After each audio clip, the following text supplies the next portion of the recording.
Alors, le résultat d'apprentissage aujourd'hui était de résoudre des équations en plusieurs étapes, donc faire la continuité sur ce qu'on a fait dans la leçon précédente, mais cette fois-ci, c'est lorsqu'on a des variables des deux côtés. Fait que, par exemple, je pourrais avoir 3x plus 2 égale 4x. Puis là, c'est de figurer quelles valeurs de x font en sorte que les deux équations sont égales.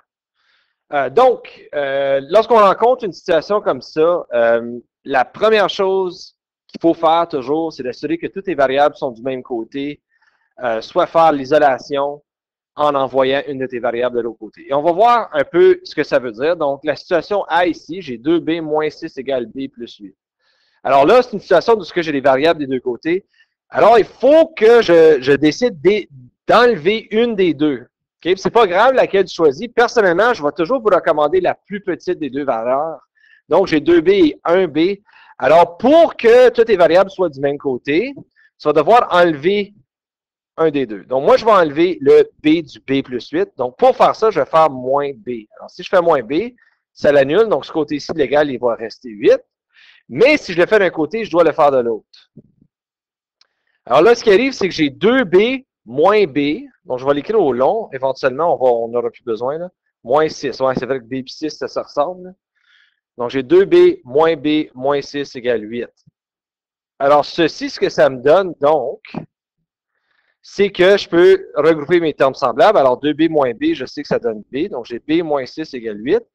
Et maintenant, regardez, c'est une situation de résolution d'équation comme la leçon 6. Donc là, je peux faire, OK, je vais isoler b moins 6. Alors, je vais faire plus 6 pour l'annuler. Je le fais d'un bord, je le fais de l'autre. Alors, il me reste que b égale 14 comme réponse finale. Là, si je veux vérifier ma solution, je retourne à la même stratégie qu'on faisait avant. Donc, j'avais 2b moins 6 égale b plus 8.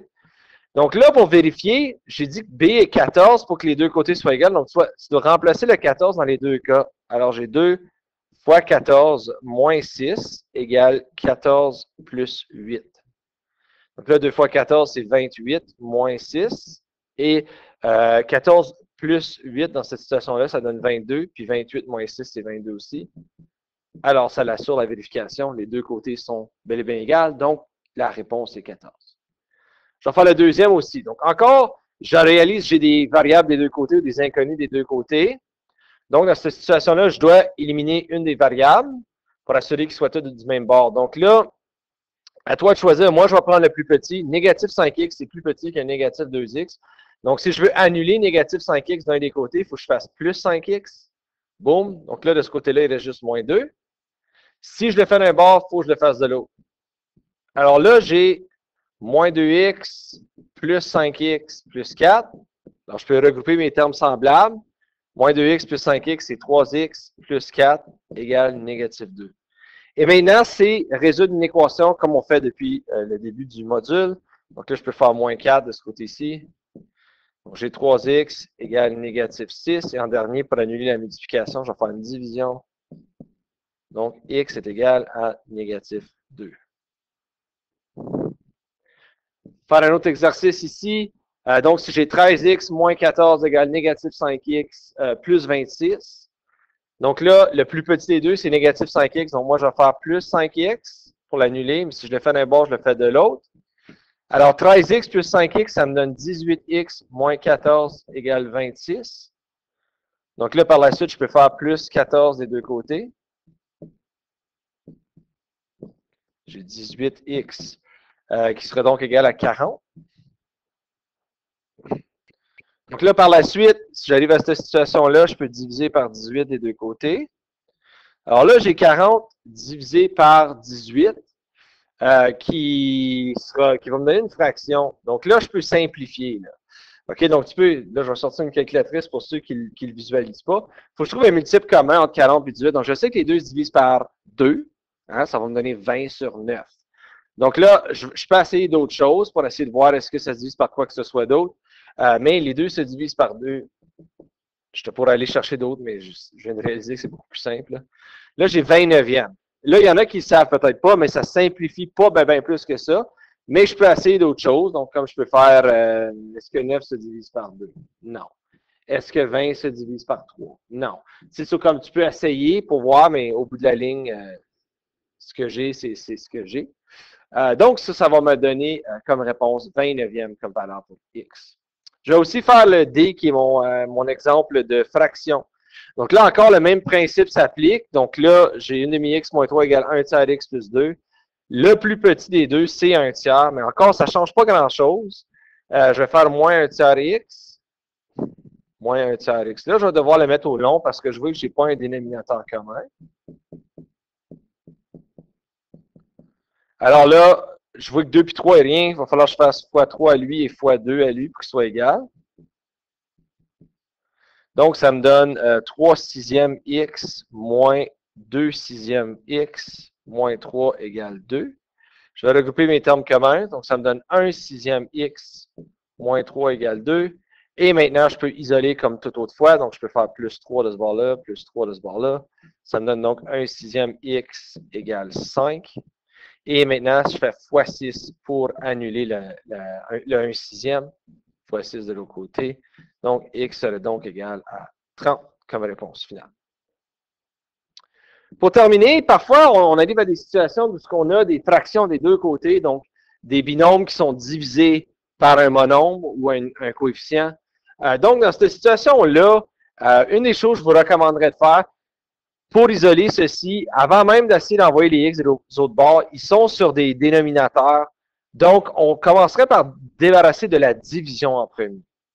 Alors, dans ce cas ici, si je vois que c'est le cas de ce que toute une expression, c'est comme une parenthèse sous-entendue, est divisée par quelque chose, tu veux te débarrasser de la division en premier, c'est pas grave lequel des deux tu te débarrasses en premier. Donc, je peux commencer avec le 2 sur le côté gauche. Si je fais x2 en haut, ça va l'annuler. Mais, sur là, il me reste x plus 5 sur ce côté-là. Mais sur l'autre côté, il faut que je fasse x2 en haut. Et il ne faut pas que tu oublies que le x2 multiplie tout le numérateur. Donc, je vais le réécrire comme 2 fois x moins 2 sur 3. Donc, la multiplication par 2 affecte tout le haut.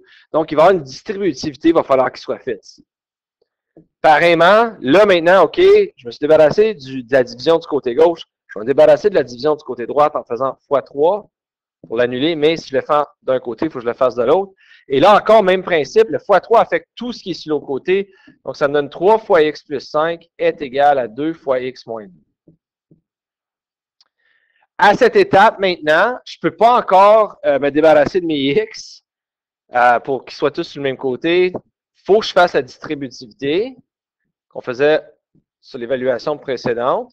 Donc, ça me donne 3x plus 15 égale 2x moins 4. Et maintenant, je peux commencer à faire la même chose que je faisais avant. Donc là, OK, là, je peux isoler moins 2x, moins 2x. Alors, 3x moins 2x, c'est x plus 15 égale négatif 4. Et en dernier, je peux faire moins 15 pour réaliser que mon x serait égal à négatif 19. Je vais en faire un petit dernier parce que c'est quand même quelque chose d'assez avancé pour certains. Donc là encore, même situation, je me retrouve avec des dénominateurs qui divisent des deux côtés. Alors, je vais commencer par me débarrasser de la division par 4 en faisant x4. Si je le fais d'un bord, il faut que je le fasse de l'autre en haut. Donc, ça me donne 2a plus 4 égale 4 fois 2a moins 5. Tout ça divisé par 5. Et là, je me débarrasse de la division par 5 en faisant x5.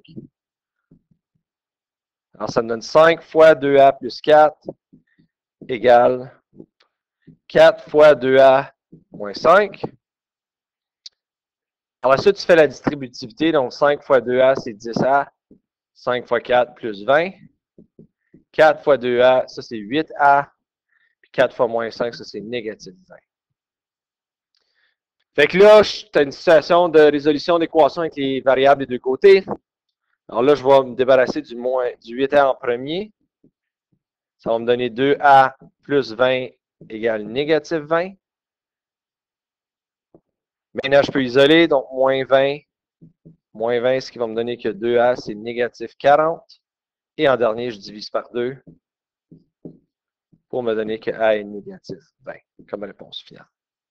Alors, ceci met fin à la leçon d'aujourd'hui. Si jamais vous avez des questions, n'hésitez pas à communiquer avec votre enseignant ou votre enseignante.